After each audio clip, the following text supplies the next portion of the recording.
Cando estábamos a pensar en que conto contarvos, pasounos unha cousa. Que non sabemos ler isto. Non sabemos o que pon, non sabemos o título do conto que nos vamos a contar. A que sabe a lúa? E vos sabedes a que sabe a lúa? Sí, a queso.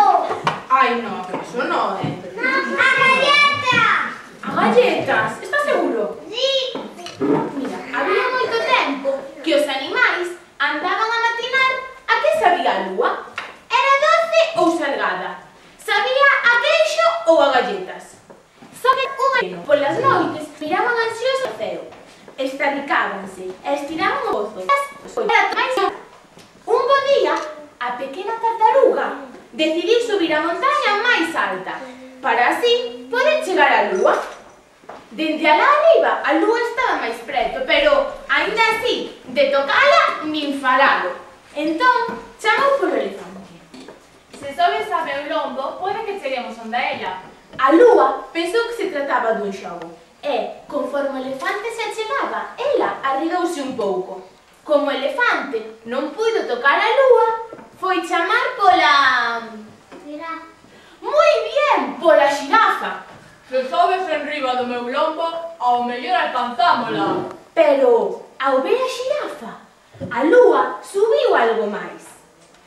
Tampouco a xirafa, malia estirar e estirar o pescozo, tampouco acadou o seu propósito. E chamou pola... No, pola cebra. Pola cebra. Se te poses riba miña, quizá cheguemos moi preto dela. A lúa collera lle gusto ao xogo e volveu subir outro chisco. A cebra esforzouse moito, pero non puido tocar a lúa e chamou polo... Elefante. Non, polo león. Se sobes a meu lombo, quizá cheguemos a ela. E, cando a lúa avistou o león, apartouse de novo un anaquilo. Tampouco esta vez conseguiron tocar a lúa, entón chamaron polo... Sí, moi ben, polo raposo. Se sobes a meu lombo, conseguirémolo seguro.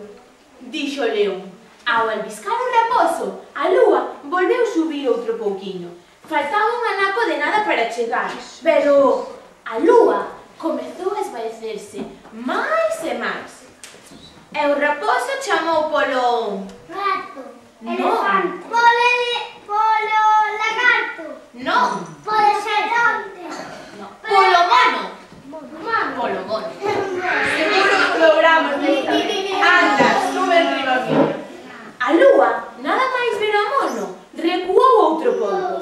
O mono xa podía cheirala, pero de tocala nin falalo. E chamou polo... Rato. Sí, polo ratiño. Sube enriba do meu lombo, verás como conseguimos. A lúa viu o rato e pensou: un animal tan pequerrecho non me poderá coller. E, como empezaba a estar aburrido daquel xogo, a lúa ficou onde estaba. Entón, o rato subiu por enriba da tartaruga, do elefante, da jirafa, da...